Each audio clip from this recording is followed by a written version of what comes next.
그러니까 뭔가 연준이 타임을 놓쳤고 탐욕스러운 자본은 그걸 눈치챈 거예요. 자신의 포트가 이렇게 망가져 있는 분들은 심각하게 고민하십시오. 내가 투자를 잘할 수 있는 사람인지. 투자를 잘 못하는 사람이면 직접 투자하시면 안 된다는 거예요. 버티는 것만이 능사는 아닙니다.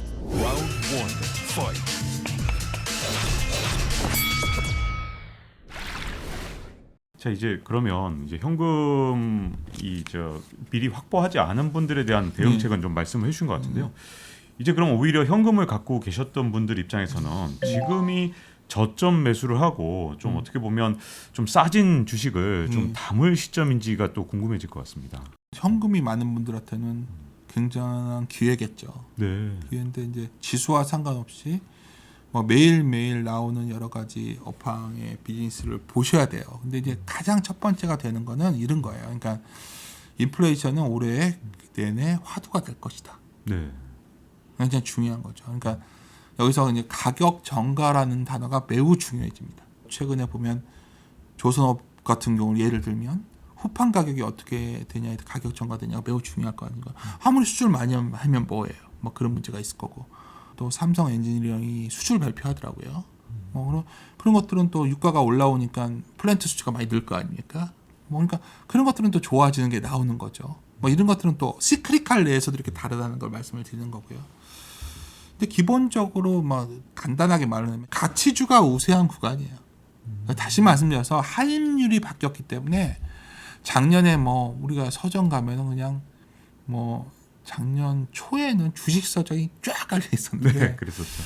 그래서 저한테도 참 전화 많이 왔어요. 책 내자고. 근데 제가 게을러서 못 쓰겠더라고요. 진짜 책 언제 내시나 항상 궁금했었는데. 지금도 하나 쓰고 있는데 아직도 그것도 제대로 진도가 안 나가서 이러고 있고, 그것도 예를 들어. 근데 최근에 가면 NFT, 메타버스, 미래 하는데 모르겠습니다. ESG, 환경 이런 게 많이 나오는데 미래죠.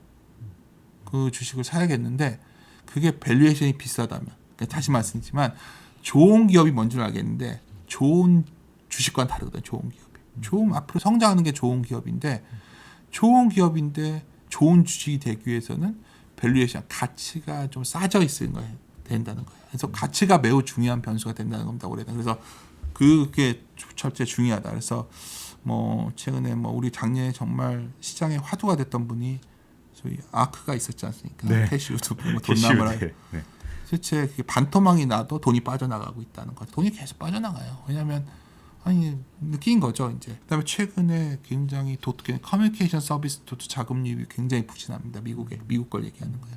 우리나라에서도 그쪽들에 대한 미련이 되게 많으신데 만만치 않을 거라는 걸, 이것 때문에 많이들 좀 불편해하시는 분들이 있는데, 특히 젊은 투자자분들은 어떤 분들은 당신이 이 세계를 알고 있냐? 잘 모릅니다. 솔직히 잘 모르는 건 인정을 하는데, 그래도 이런저런 정도는 자료도 보고 읽어왔지만 비싸다라는 거 말씀드린 거고요.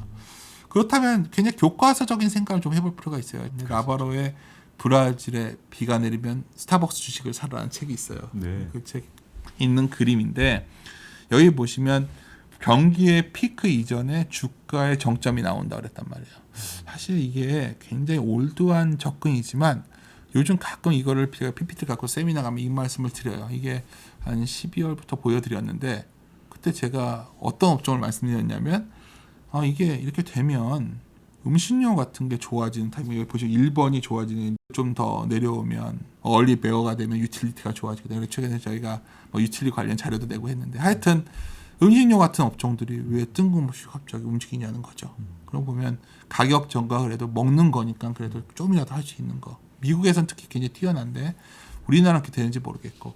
근데 사실 이거는 업종마다 다 다르기 때문에 각 업종마다 그 시장 점유율을 상당히 더 확대해 와서 가격 경쟁력을 갖고 있는 기업들, 이게 우리나라도 찾아보니까 꽤 있더라고요. 그런 기업들 내지 가치 측면에서 이렇게 비싸지 않은 거, 이런 것들 찾아보시면 그거는 장기 투자해도 되는 거죠.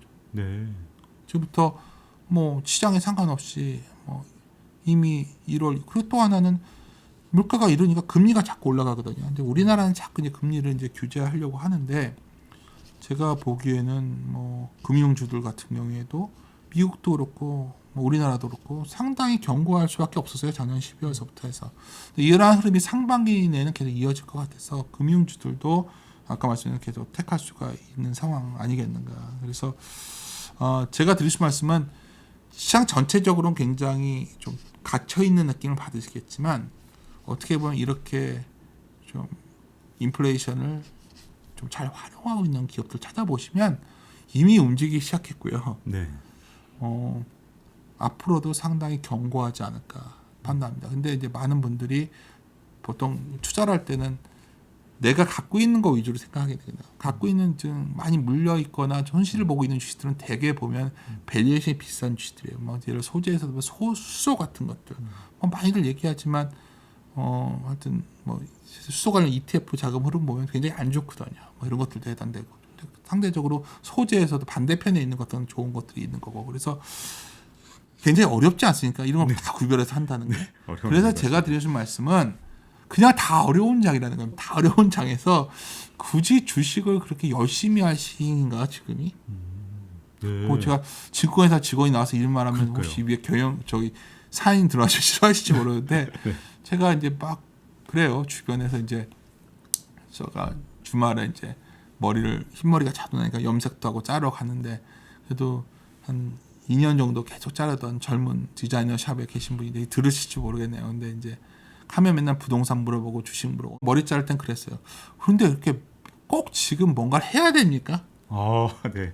뭘 해야 되는 건가요? 우리가 지금 뭐 가만히 있으면 큰일 나는 건가요? 현금이라는 것도 지금 현금 비중이 낮다면 100%면 정말 안 돼. 뭐 주식은 50%에서 60%는 사놔야겠죠. 근데 나머지 형을 다 써야 되는가에 관한 거죠. 자기 주인 다 그런다는 거예요. 앞으로 인플레이션 시대가 인플레이션이 되면 시간을 내 편을 만들어야 되기 때문에 현금은 다 손실 보는 거고 뭔가를 사놔야지 자산의 이익을 얻는다. 근데 아니 뭔가를 살 때 내 돈 갖고 사면 뭐 돈 많은 사람이 아무 상관 없어요. 돈이 많은 사람은 네. 이것도 사놓고 저놓고 사놓고 견딜 수가 있는데 내 돈도 많이 없어서 막 레버리지 일으켜서 사는 거는 버틸 수도 없는 데다가 내 돈이 아닌 걸 갖고 쓰면 금리가 바뀌기 때문에 또 못 견뎌요. 네. 그래서 의외로 좀 뭔가 안 하는 것도 투자인데 뭔가 꼭 해야 된다고 생각하시니까 점점 좀 늪에 빠지는 분들이 많은 게 아닌가. 투자에 좀 그게 오히려 걱정된다 저는. 뭐 장이 오르고 내리고를 떠나서 그걸 벗어나기 쉽지 않겠구나 그런 생각도 합니다. 개인 투자자들의 이제 투자 행태 또 대표적인 게 또 하나가 네. 낙폭 과대주. 주가가 많이 떨어지면 네. 거기에 관심을 갖게 되는데 보면 최근에 개인 투자자들이 많이 산 게 뭐 카카오라든가 네. 뭐 세트리온이라든가 이런 배터리라든가 이런 것들을 좀 집중적으로 많이 사시더라고요. 이렇게 내가 사고 싶었는데 이제 드디어 싸졌네. 이렇게 보시는 분들도 있는데 그런 접근 방법은 어떻게 생각하세요? 저희 의견은 뭐 LG 에너지 솔루션도 이제 단기적으로 불과 한 일주일 전만 해도 좀 많이 빠져 있어서 괜찮았어요. 사실 그럴 때 사볼 한데 네. 뭐 여러 가지 인덱스를 사고. 근데 아까 말씀드린 것처럼 이제 그거 외에도 많은 주식들이 많이 빠져 있는데 그만큼 비싸져 있기 때문에 빠진 거거든요. 그리고 이제 아까 이제 말씀하신 것처럼 개인 투자분들이 이제 사다 보면 또 이렇게 또 그래도 괜찮은 비싼 주식을 사는 것도 좀 고민인데 더 큰 문제는 그냥 낙폭과대로 싸구려 주식을 사는 경우가 있어요.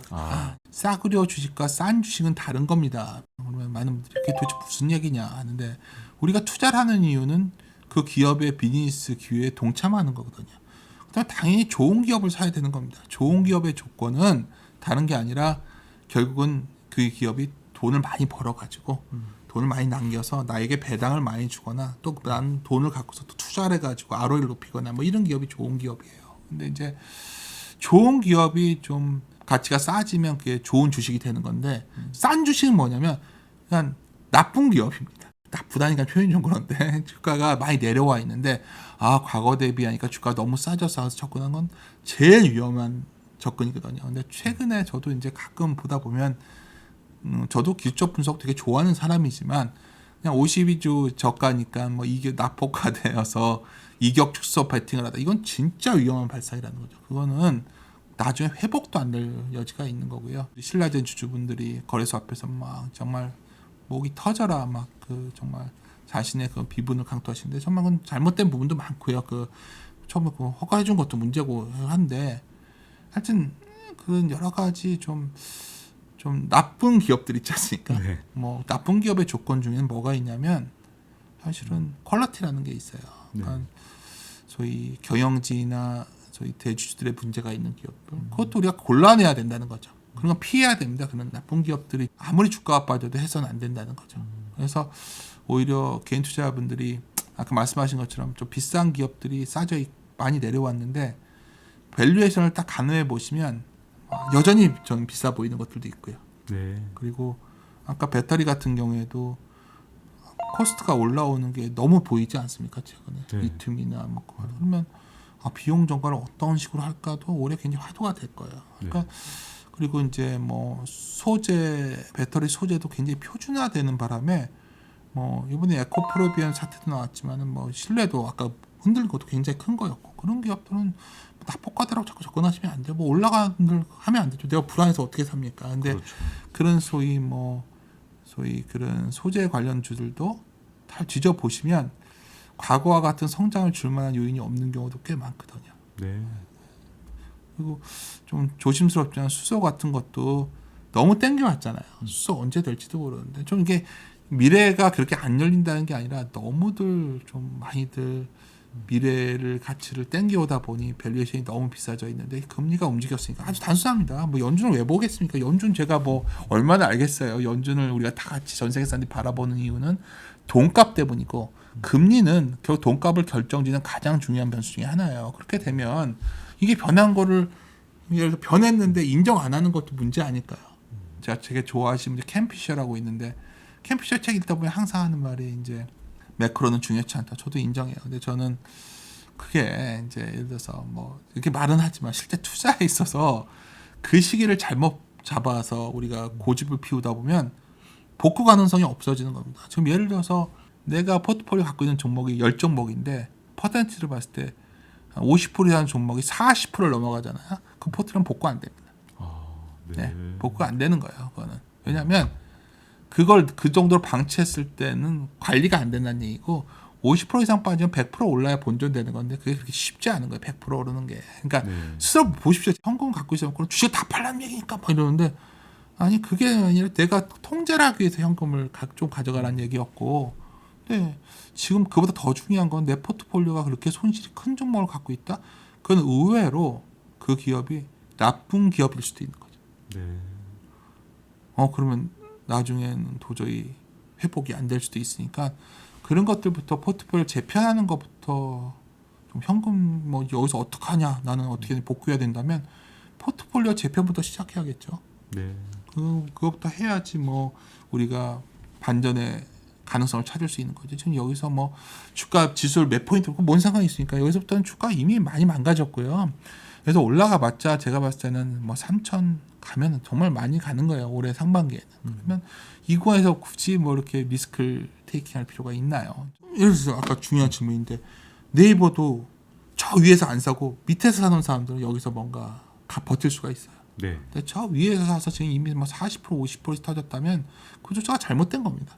자꾸 투자라는 걸 많은 분들이 투자를 잘한다 못한다 규칙이 뭐냐 하면서 막 복잡하게 딴 데서 이유를 찾는데 내 포트폴리오의 성과가 안 좋다면 못하는 겁니다. 네. 아니 공부를 열심히 했는데 성적표가 낙제를 받았어요. 그럼 공부를 못하는 거지 이게 공부를 열심히 했다고 대변이 되나요? 이게 성적표는 결국 성과예요. 근데 자꾸 그거를 무시하고 누군가의 탓으로 돌려야 되다 보니까 자꾸 수급을 따지고 뭐 수급 때문에 공모회도 때문이다 뭐 때문이다 물론 이유는 있죠. 근데 이제 그렇게 하시다 보면 자기 투자만 더 악화된다. 뭐 저도 그렇게 뛰어난 사람은 아니지만 유일한 장점은 그래도 많은 뭐 제가 업계에 있는 지가 그래도 27년째니까 뭐 여러 가지 책도 보고 데이터도 보고 아무래도 자료도 많이 보고 그 흥망성쇠를 박 기자님도 많이 보셨잖아요. 느꼈던 거예요. 그래서 지금 여기서 여기서 윤 주산이 나와서 더 빠지다니 그게 뭐가 중요해요. 제가 이거 어떻게 알아요. 근데 공격적으로 할 시기는 아니라는 건 알겠고 현금이 많은 분들은 조금씩 사면 되는데 더 문제는 자신의 포트폴리오가 망가져 있는 분들은 심각하게 고민하십시오. 내가 투자를 잘할 수 있는 사람인지. 투자를 잘 못하는 사람이면 직접 투자하시면 안 된다는 거예요. 뭐 주식이 책 몇 권 읽고 맨날 공부한다고 되는 거면 뭐 이게 참 그렇지 않다는 거. 네. 좀 말이 좀 너무 나갔나요? 네. 그리고 이제 그렇게 투자를 안 해야 되는 경우도 있는데도 불구하고 아까 이제 헤어샵에서의 경험을 말씀하셨는데 요즘에 저도 이제 그런 걸 많이 느끼거든요. 블로그라든가 아니면 유튜브 경제 채널 중에서 그런 공포감을 자꾸만 만들어주는 데가 있어요. 너 인플레이션 오는데 현금 들고 있으면 나 이거 휴지돼. 그러니까 뭐든지 사야 된다니까. 이렇게 좀 이렇게 불안감을 좀 만드시는 분들이 있는데 정말 현금 들고 있어도 되는 건지, 그리고 인플레이션이 혹시 오면 어떤 걸 그래도 좀 갖고 있으면 자산 가치를 지킬 수 있는 건지 그렇죠. 궁금해요. 그리고 인플레이션이 오면 뭐든지 사는 건 맞죠. 네. 돈이 많으면. 그리고 지금부터는 뭐 주식시장도 분명히 말씀드리지만 뭐 올해 뭐 좀 길게 본다면 하여튼 좀 나눠서 사놓으면 될 수도 있는 구간인데 아직까지 싸 보이진 않아요, 솔직히 말씀드리면. 그냥 부동산도 똑같아요. 많은 분들이 뭐 제가 부동산 전문가는 아니지만 뭐 투자라는 게 가치, 결국 돈 돌고 도는 게 돈이라고 하잖아요. 그래서 돈의 흐름을 보면서 보면 오히려 금리가 올라서 막 대출받아 대출금리 높을 때 있지 않습니까? 그럴 때 부동산 사면 수익이 많이 나더라고요. 네. 참 신기하죠. 그러니까 많은 분들이 그때는 내가 저런 대출금리 내고서 어떻게 집을 사고 아무도 안 사죠. 네. 그러니까 역설적으로 주식시장도 제가 가끔 말씀드린 건데 1987년에 나온 월스트리트한 영화예요. 정말 그 대사 하나하나를 제가 아까 책에도 그걸 좀 썼어요. 근데 마음대로 안 되더라고요. 근데 하여튼 거기서도 정말 좋아하는 문장이 고든 게코라는 그 주인공이 하는 말 중에 뭐 greed is good이라는 말도 했고 대사 중에 이런 게 있습니다. 찰리 신이 나오는 그 브로커가 이제 그 사람의 줌을 따고 싶어서 투자를 어떻게 하냐 물어봤는데 게코가 이런 말이에요. 뭐 돈을 딴다 잃는다 이긴다 진다 개념이 아니라 쟤한테 있는 돈을 내가 가져오는 게임이라는 거죠. 이게 투자예요. 부동산이고. 그러면 어쩔 때 가져올 수 있냐는 거죠. 가져올 수는 남이 급하게 팔 때 받아올 수 있죠. 남의 돈을. 네. 아니면 너무 이게 월가의 탐욕입니다. 제가 그렇다는 게 아니라. 네. 월가가. 네, 월가 제가 저 얘기한 거 아니에요. 그러니까. 근데 뭐 조그맣게 실천을 좀 했었어요. 저도 부동산 같은 거는. 근데 확실히 맞는다는 확신은 있어요. 그러면 항상 시장의 온도를 체감할 때 이러시는 거죠. 고통스럽다 말하는 건 쉬워요. 생각하는 사람도 많고요. 행동하는 사람도 많다는 거예요. 근데 어떤 사람이 현명한 사람이냐? 생각한 것을 행동하는 사람이 현명하다는데 그건 극소수라는 거죠. 생각해서도 행동 못하면 돈을 못 버는 거고요. 네. 행동만 하면 돈을 못 버는 거예요. 생각한 것을 행동할 수 있어야 되는 거예요. 그러면 네. 지금 여기서 어떤 생각을 해야 되냐? 과연 내게 유리한 조건이냐는 거죠. 그러니까 정말 주변에 다 고통스럽다고 하는데 고통스럽다는 거는 또 애정이 있는 거거든요. 우리가 흔히 누군가를 사랑한다고 할 때 막 사랑하고 나서 막 증오하는 거는 사랑의 연장선상이라고 보통 보잖아요. 그러니까 사랑의 반대는 보통 무관심이라고 하거든요. 그러니까 시장에 대해서 좀 차분해져야 돼요. 우리가 큰 기회는 언제 오는 거냐면 공포 국면도 있지만 좀 무관심해져야 되는데 지금 상황은 시장에 대한 관심들이 너무 높아요. 여전히 뜨거웠다고 봅니다. 저는 막 여전히 막 시장에 대해서 분노하고 막 어쩌면 화나는 것도 좀 진정돼야 되거든요. 이렇게. 그래서 그런 걸 어떻게 할 수 있냐? 얼마나 발전했으니까 유튜브도 많고 제가 보니까 막 장 좋다고 했을 때는 막 그 좋아하던 그 사람들 욕하기 바쁜데 그것도 잘못된 거죠. 뭐 그때는 그분들이 잘못한 게 아니라 자기가 그 의견에 쫓아갔던 게 잘못된 거죠. 또 제가 요새 빠진다고 해서 제가 그럼 앞으로 다 맞출 수 있나 못 맞춰요. 근데 또 뭐 그렇다고 해서 또 뭐 대세랑 얘기하고 뭐 장이 뭐 끝났고 뭐 그것도 웃긴 거예요. 제가 봤을 때는 그러니까 제가 드리는 말씀은 지금 시점에서는 좀 차분해지거나 아니면 정말 고통스러웠던 사람들이 못 견디고 행동할 때 기다려야겠죠. 부동산도 못 견디고 연끌 매수했던 사람들이 힘에 붙여서 어쩌면 그게 좀 잔인한 말이지만 못 견디는 사람이 나올 때 주식도 신용이요 25조에서 21조밖에 안 됐어요. 21조가 좋은 돈이 아니에요. 주식이 이렇게 빠졌는데 그러면 제가 봤을 때는 무슨 수를 써서라도 다 버티고 있는 거야.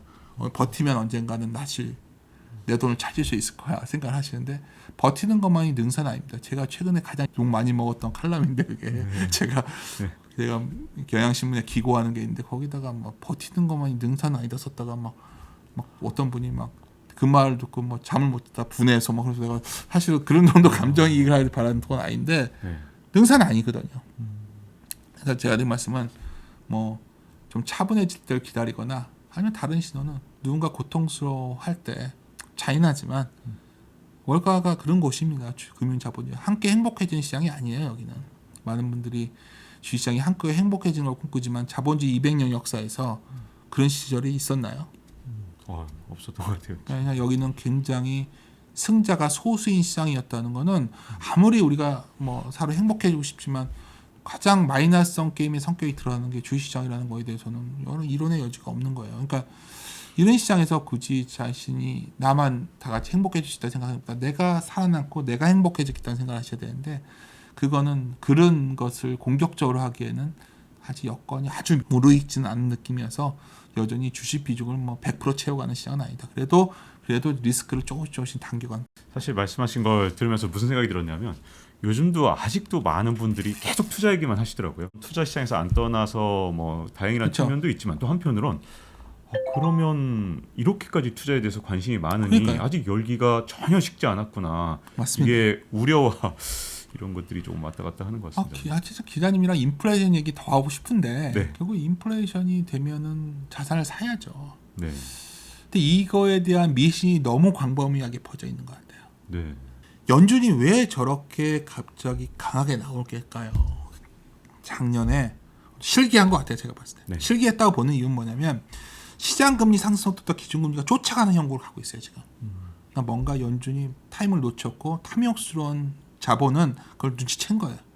그래서 그 액션을 작년부터 시작을 했던 겁니다. 연준이 이제서야 막 움직이다. 압축적으로 가서 이렇게 하면 저는 유가도 마냥 올라가기에는 뭐 여러 가지 공급할 수 있는 요인들도 있고 유가 올라가면 또 뭐 쉐일도 찍으면 되고 뭐 불과 얼마 전까지 유가 뭐 20불 간 적도 있었잖아요. 그러니까 그렇죠. 뭐 근데 유가도 제가 여기서 60불 정도도 올 수 있다면 무슨 얘기냐들 그러시는데 뭐 될 수도 있는 거예요. 근데 유가 좀 안정돼 물가가 안정될 수 있다는 게 일단 중요하고 그럼에도 불구하고 굉장히 문제가 되는 건 뭐냐면 이 유동성이 어떤 이런 소위 물가 외에 여러 자산 가격의 인플레를 만들어놨다는 게 중요하죠. 대표적인 게 가상화폐인데 좋죠. 뭐 가상화폐도 좋지만 뭔가 이런 변동성이 생기는 거는 어떻게 보면 거기서 돈을 번 사람보다 이제 손해 본 사람이 점점 늘어나는 구조로 가고 있는 것 같고 그래서 이제 제일 얘기만 하는 게 금리 인상할 때 주가 올라갔다는 그림 보여주는데 다시 경기 좋을 때 금리 올렸으니까 가격 전가 가능했던 거죠. 지금은 엄밀히 말하면 공급망 교란 더 엄밀히 뭐 좁혀가면 코스트 이슈거든요. 코스트 인플레는 처음에 70년대 초에 있었어요. 그때는 금리 올릴 때 주가 박살났습니다. 그렇죠. 근데 왜 잡으려고 했을까요? 그때도요. 지금 미국에 보시면 물가가 너무 오르니까 실질 소득이 줄어요. 우리도 지금 뭐 긴가민가 하지만 아마 월급 받아가지고 물가 이렇게 오르잖아요. 가서 뭐 장바구니 물가가 중요한 게 아니라 대출 금리 올라오면요. 그 뭐 금리 원리금 상향 하차하고 나면 내가 실질적으로 처분해서 가처분 수도 확 줄어들 거예요. 그렇죠. 그리고 여기다가 최근에 집값 형태도 전세에서 월세 형태로 바뀌고 있고 이런 것들이 소비 여력을 줄일 거라는 우리가 추론도 가능하지 않습니까? 네. 근데 우리만이 아니라 그래서 저는 무슨 수를 써서라도 물가를 잡으려고 할 것 같아요. 우리나라 기준금리 이렇게 낮아도 요새 가상금리 체계를 보면 대출금리 엄청나게 올라오죠. 그러니까 사람들이 자꾸만 난 기준금리 오면 되게 낮아 보여.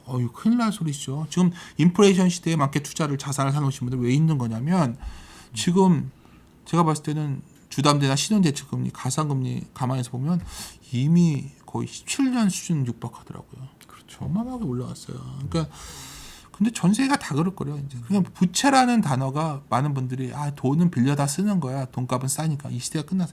지금 보면 러시아 같은 경우에도 마이너스 금리에다 플러스로 돌더라고요. 그리고 또 내가 뭐 여담으로 또 각국이 디플레이션이 심하니까 유럽이 하필이면 작년에 그 CPI 지표 봤더니 저걸 음식료랑 막 원료가 이런 거 많이 올려놨어요. 그러니까 인플레이션 나왔으면 해가지고. 그러면 유럽도 제가 ECB도 최근에 뭐 굉장히 빨라지고 특히 영란은행은 뭐 벌써 QT 얘기를 그냥 대놓고 해버리잖아요. 이게 지금 이런 문제라는 거예요. 그리고 또 아픈 얘기 또 하나 드리자면 제가 사실 이럴 때 가장 위험한 게 뭐냐면 약한 고리의 국가에 투자하는 거예요. 전에도 한번 나와서 제가 프레자일 뭐 얘기했었잖아요. 최근 브라질 보시면요. 물가도 올라오지만은 자꾸 헤어라도 방어해야겠죠. 뭐 그러니까 물가 오르니까 금리를 그냥 막 2만큼씩 150bp씩 올리더라고요. 그러니까 거기 국채는 어떻게 했어요? 브라질 채권 투자하실 분들은 버티면 된다가 아닌 거 거기 나오잖아요. 그렇죠. 그렇지 않나요? 네. 그러니까 이 약한 고리의 국가들이면 우리나라가 약한 고리의 국가가 아닌 다행이죠. 하지만 우리 역시도 결국 미국이 달러를 회수할 때 과연 부동산도 좀 흔들리면 서울이 빠지는 게 아니라 주변부터 빠지잖아요. 비슷해요. 그냥 시골서부터 빠지는 거죠. 시골서부터. 그다음 좀 대도시들 빠지다가 뭐 이렇게 되잖아요. 전 세계가 유동성이 그런 식으로 뭐 이렇게 대단한 거 아닙니다. 뭐 연준 얘기하니까 어떤 분들이 자꾸 어려운 얘기 하시지 말라고 그러는데 어려운 얘기가 전혀 아니라는 거고 우리가 투자할 때 반드시 알고 있어야 되는 거예요. 그래서 작년에 좀 투자하셨던 분들이 맞는 말씀이신데 그냥 주식은 기업만 보고 가면 된다. 그건 한국 시장은 그렇지 않았다는 거. 특히 미국은 주주 정책 때문에 좀 다르게 갔다는 거. 근데 미국마저도 너무 비싸져 있다는 거. 이건 좀 그런 말씀을 내내 드렸던 것 같네요. 앞으로 시장 정말 전망하는 게 만만치 않은데요. 그때마다 윤지호 센터장님이 안목을 높여주실 그 기회를 좀 주셨으면 좋겠습니다. 자, 잊지 말고 구독과 좋아요, 알림 설정해 주시면 다음 시간에 또 찾아뵙도록 하겠습니다. 감사합니다. 네, 감사합니다. 고맙습니다. Round 1. Fight.